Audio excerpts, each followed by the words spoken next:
Who are we in Lost Odyssey? Are we more Cook and Mac or Kaim? Are we more Jensen or Mink? Are we more everyone that passed, everyone who came and went?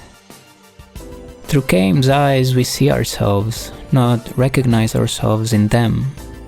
Acceptance of death in itself. It's like that's what the game wanted to show and tell. It's not so much the suffering Kaim comes across in his travels. We will be gone too. Very little time will pass, but save for some exceptions, will probably be forgotten sooner or later. On the other hand, there's something we have in common, the search for meaning. A search under different conditions, but the same search all the same.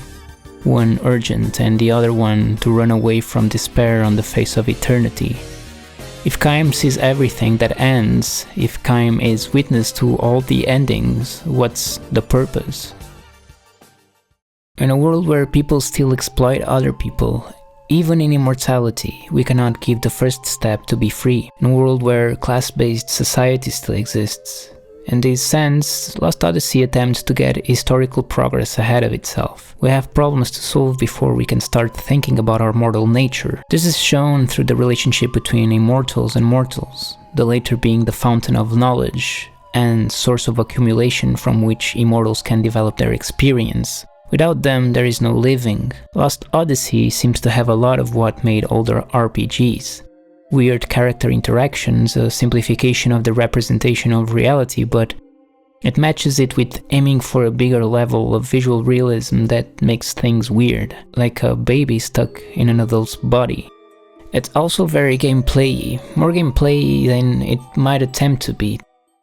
It's still fascinating that its gamification is done on its own terms. It's a slow RPG with rhythm that pulses strong but slowly, and even though it introduces quick-time events and battles like it's asked of present video games to guarantee player engagement, it introduces several dimensions to the turn-based dynamic which complexify them while keeping them archaic. Battles are slow and heavy, but it's important to think in how long it will take to cast a spell, and in the party's positioning on the battlefield. Regarding the former, it's interesting coming to understand that combat gets more complex by effectively de-accelerating itself and not making things snappier, like newer JRPGs. The game still starts very hard, but becomes very easy to break very fast as soon as you get the full party of 5. One can appreciate the game's slowness, but it still seems to contrast with conforming in the attempt to go for higher realism visually as the natural next step that has dominated the gaming industry consensus. Especially because these two elements can enter in conflict with each other, even if the result is somewhat original. In retrospective, this all seems appropriate in a game that portrays walking on a path of indifference as the immortality of a part of the main cast plays out.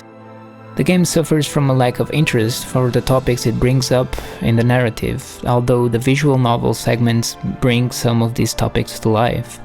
Conflicting with what was said before, might be that in the end we also get a taste of life in the game as one of its immortals. Specifically, the game doesn't seem to reflect a lot on the implications of the immortality of its characters, and the story becomes more a sequence of events, simply of things that happen in order to take us to its ending. As mentioned before, it doesn't stop and contemplate except on a couple of more emotional occasions. The implications on family ties, except the fact that evidently immortals see their descendants die. The implications on romantic relationships, on authority, on the conscience of the immortals doesn't really seem to be explored, not only in a deliberate way, but also not a lot is shown that might jumpstart us into thinking. The immortals are kinda there, and they are central to the plot moving forward in the context of the narrative. And so we, like them, and with them, linger in the game's progression, with its sporadic emotional scenes, but at the same time getting a taste of how that apathy came to be through the dreams we visit from Kaim.